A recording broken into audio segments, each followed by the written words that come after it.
Hello, Chaos Engineering. This is Derris Boomer, and today I will present to you 5 technology trends and how they can affect you for startups and for companies that are in the Fortune 500.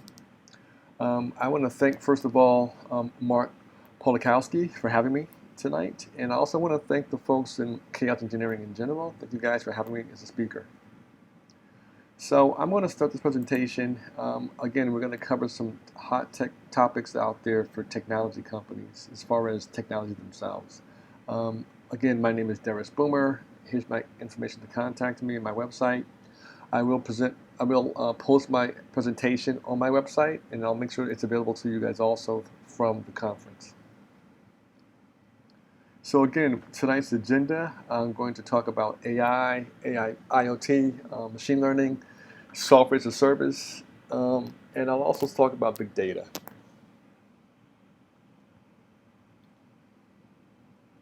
So here are some trends here that I wanted to kind of speak about before I go into each detail. For AI, we've been seeing this for the last decade becoming more and more apparent within business.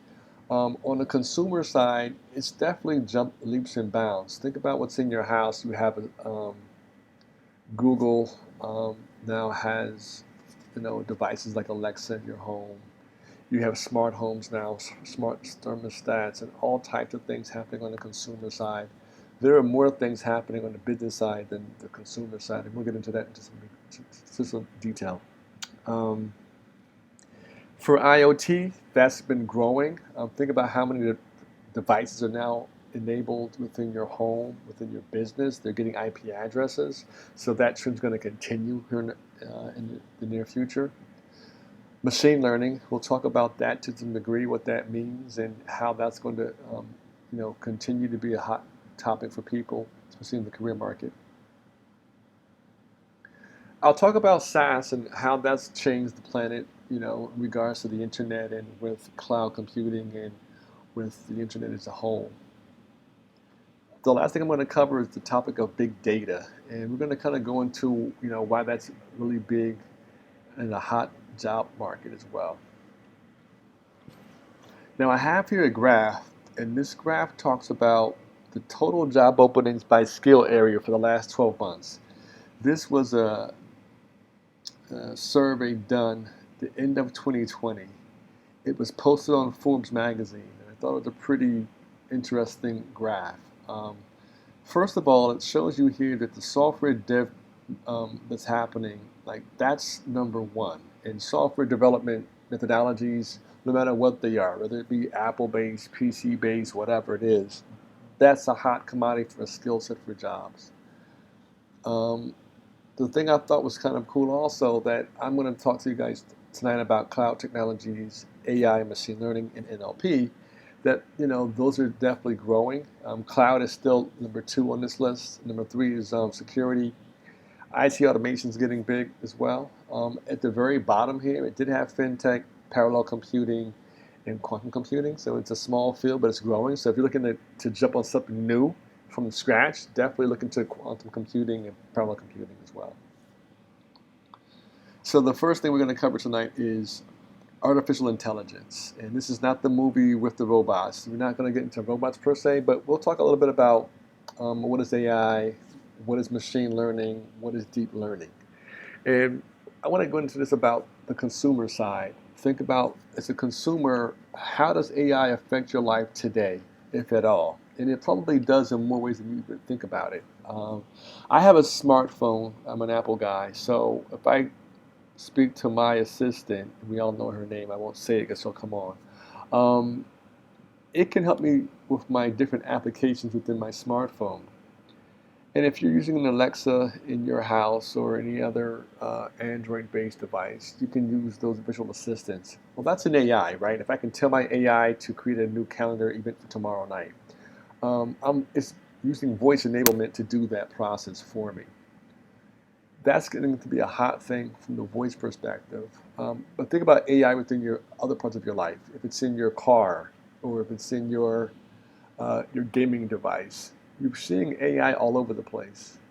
If you're going into, let's say you're going into your different types of television access. If you're using, you know, Hulu, or if you're using some other company, they're using some AI to figure out what you like and give you more of the same thing, right? And there's an AI being done behind the scenes to say, hey, Derris likes this kind of a movie, but he doesn't like this kind of a movie. And that's an AI in that perspective. On the business side of this, think about if you're calling up a company to complain about some consumer thing that you're having an issue with on a product, and you'll get some kind of a telephone prompt to click on this number and do that and do this. Well, now you can just, sometimes just say it out loud, and it'll recognize what you're saying and say, hey, I'm looking for a hardware issue. I'm looking for a software issue. I want to speak to a person. That's some natural language things happening where they're going to hear your voice and give you a prompt to go to the next part. That's AI in the background. Think about if you're on a website and certain sites lets you go into a bot to ask questions. Let's say you go into a dealership's website and you want to ask about a part you want to purchase. It's going to ask you some questions in that little bot and point you in the right direction to get that resolved for you. That's an example. AI, we'll cover some more of this AI in detail in other topics here, but the hot jobs here on the far right, which is data analytics, NLP engineer, UX developer, data scientist, BI developer, software engineers. The hot focus areas on the far left here, gamification, for example. And I'm not referring to, you creating video games. I'm talking about gamification in other business sectors. Things such as I want to have some training done for my store. I'm a retail store company, and we want to have gamification to train our people how to sell better or how to process their payroll better. Whatever the case, they can use the gamification process with AI to make it a better experience for the user. Think about manufacturing, entertainment, education, training, customer service. Again, these are focus areas that are hot out there for AI. It will continue on the consumer side as well as on the business side. In regards to coding languages, if you're a developer, these are some hot things that are happening out there code-wise. We need to learn these skill sets to be really good on the hot jobs that I talked about earlier. I'm going to move on to IoT. And in regards to the Internet of Things, as we all know, we have devices that are all receiving IP addresses nowadays, and they're getting more and more robust. Think about your home life. If you can have your appliances, your refrigerator, your washer, your dryer, they have a Wi-Fi connection. They can call out to the manufacturer and see that they're broken. Or if there's an issue with your dryer, you can put it up to a telephone and it'll make a certain beeping noise. In the old world. In the new world, it can just dial into itself. It can dial out itself on the Wi-Fi and talk to the manufacturer directly. That's a pretty cool thing for your home life. On the flip side, for the business end of this, I've had clients who are manufacturers of products and they have an assembly line in their manufacturing warehouses. And within that, they'll have different devices in that assembly line that has a Wi-Fi enabled connection. And they can monitor when there's going to be an issue. They can be proactive to this device. They can have it, tell you how far they're going with their productivity, right? If I wanted to have, let's say, 19 different manufacturing plants across the globe, I can now track down to the line item level that, hey, in Singapore, line 14 is down for the next 6 hours, right? And it told me that because it's being monitored through an IoT interface of some type. If I'm over in Canada and that, hey, it's a holiday and we're turning things off today, perhaps that's the best time to have maintenance for that device. Well, having these devices, enabled through the internet lets these companies be able to manage these things a lot easier and be more proactive. The hot jobs in this space would be IoT hackers. We can learn to make security better for these companies with their IoT devices. To support technicians, if you're a robot coordinator, of course UI, UX designers, and if you're an SA, solution architect, there are hot jobs in this market. And mind you, this is a multi-billion-dollar industry that's going to continue to grow. Focus areas, again, manufacturing, consumer goods. Think about wearables. I have a client where they have these Google glasses that they can utilize on their processes and have that enabled through the internet. Think about smart buildings, your automobiles, of course. Think about your Teslas and all of those good things. On the bottom here, smart cities, that's becoming more and more of a need within the entire country of the US, where these cities want to have their devices enabled to make things better. As an example, if you have street lights or street lamps, traffic lights that are enabled through an IoT perspective, if it's a manhole cover that has a monitor on it, or if it's a meter of some type, these things can be IoT connected. Back to the manhole cover example, that if each manhole has a sensor that lets us know if it's been opened or not from a security perspective. If it's a building that has certain doors or windows connected, you can figure out what's happening. If it's their HVAC system in that building, from a climate control perspective, you can have an IoT component to that as well. I'm going to move on to machine learning as the next topic here. Now, for machine learning, this is about having an AI that can spot a trend and then think about how it's going to tell you to make this a better trend or a better experience. And I'll give you an example. Think about if you have a smartphone on your person and you're driving every day the same route to work. And for the next 6 weeks, we do the exact same route every single week.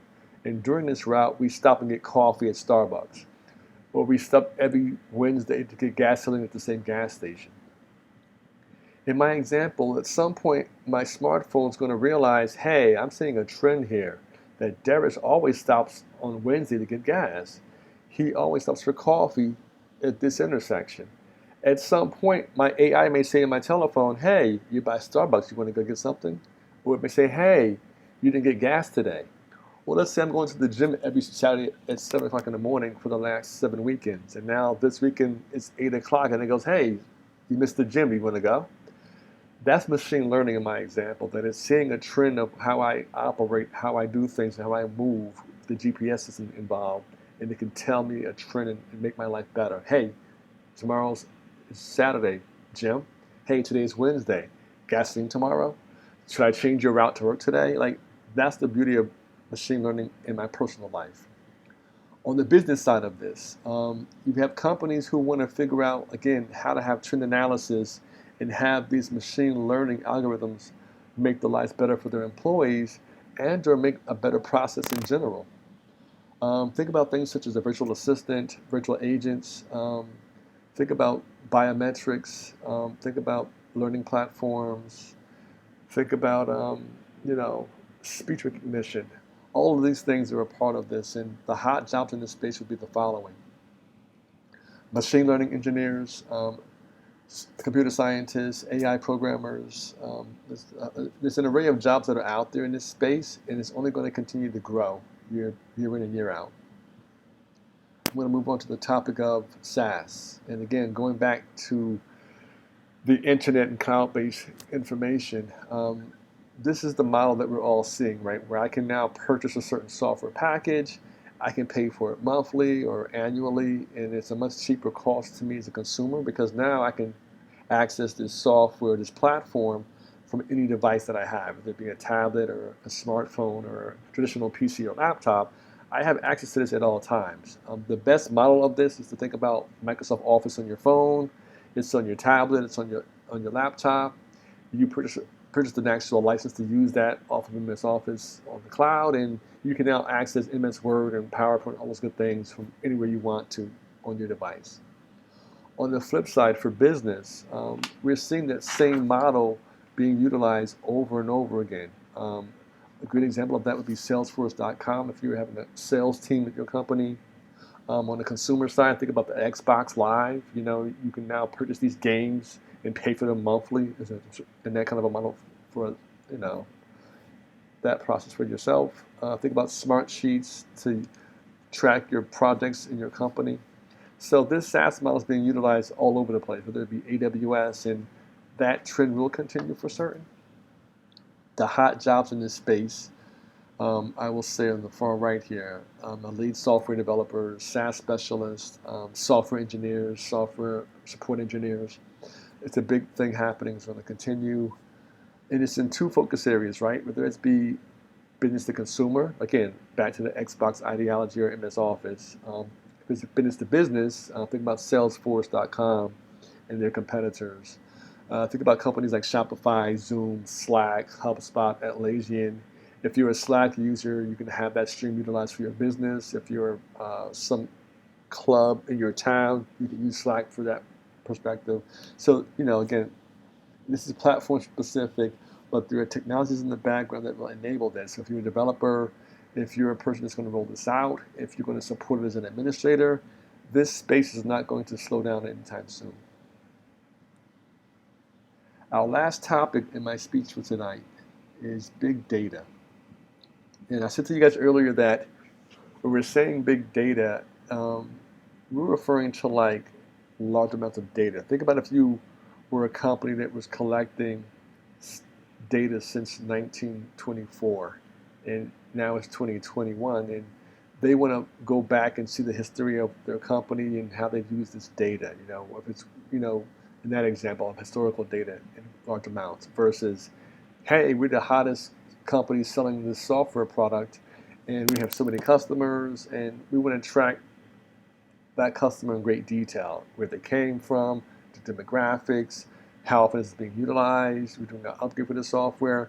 That can become a lot of data really, really fast. So in the big data perspective, you want to have that skill set to try to go and take this data, have it analyzed, but more importantly, pull out certain KPIs or certain things that are metrics of information that can be vital to your organization. And I'll give you an example. I had a client where, again, they're a manufacturer of goods, and their consumer database, right, that sales information about their consumers, their history, what they've purchased in the last 2 decades, that was vital for their business because they want to get more repeat customers. On the flip side, if they're looking to purchase some demographics data from someone from the outside and figure out how to market to new companies or to new people, that could be a lot of data as well. So my point to you is that big data, it encumbers our lives in so many different ways. Beyond that business side of it, think about yourself as a consumer. You have cable company or you have all of your data with your satellite company. They know who you are. They know what channels that you like to watch. They know what time you watch TV all the time. Well, somewhere in the background, that data is being pulled, and they're going to look at it in the future to figure out how to serve you better as a consumer, in this example. Going back to the slide deck, on the client side, that big data, again, if you're a data scientist who's going to out there and manipulate what's happening, what they have in their data sets, if you're a developer in this space, if you're working on the software side of this, or if you're a traditional DBA, at any rate, these are hot jobs, and you're going to see this continually happening where big data is going to be a big part of life. It's not going to stop. So those are the 5 hot technologies. As a recap for those who may have come onto the phone call late, we covered the following technologies, which was AI, IoT, machine learning, SaaS, and big data. So again, if you don't have that skill set already, you can always go and learn that. You can go back to school, you can take courses, you can read books, and that's going to, give you a better skill set in the open marketplace. Lastly, I want to give you guys one more value point before I stop this presentation. And the value point is to go out there and work for certain companies if you don't have that skill set already. There are companies who were consulting companies across the globe that are the big 5 or the big 6, whatever you want to call them. In this example, I'm showing you guys about Deloitte, PwC, Ernst & Young, KPMG, and Accenture. And the beauty about these 3 companies is that these companies, they're going to provide for you 3 things if you go work for them, whether you're a W-2 employee or you're one of their consultants who's a 1099. They're going to give you a check each week. That's great. But the other 2 things is, if you're a junior level person or intermediate level person, you can go to these companies and work for them and receive on-the-job training. And that's vital because now you can actually execute what you've learned in these technologies. Number 3, they're going to provide you access to more than one kind of an actual client, meaning you can change business sectors and different states or cities and they can expose you to so much. So my value point to you guys, if you're not an independent consultant already, or you don't have your own business, or whatever the case might be, you're trying to get into these hot topics of jobs that are out there. Don't be afraid to work with these kinds of companies and get up your skill set a little bit better. So again, these are the hot jobs that are out there that they're looking for in general. A data scientist, report writers, trainers, project managers, QA analysts, solution architects. These are going to be in hot demand all the time. So if you're looking, to align yourself to those 5 technologies, these companies are all pushing that day in and day out. Here goes my references for this presentation, as far as what I pulled some data from. Again, I'm Derris Boomer. That's going to conclude tonight's presentation. I thank all of you for your time and your efforts for listening to me for the last few minutes. And again, I want to thank Mark so much for having me on for this conference. Again, guys, thanks so much. Enjoy your time on the conference. Take it easy. Bye-bye.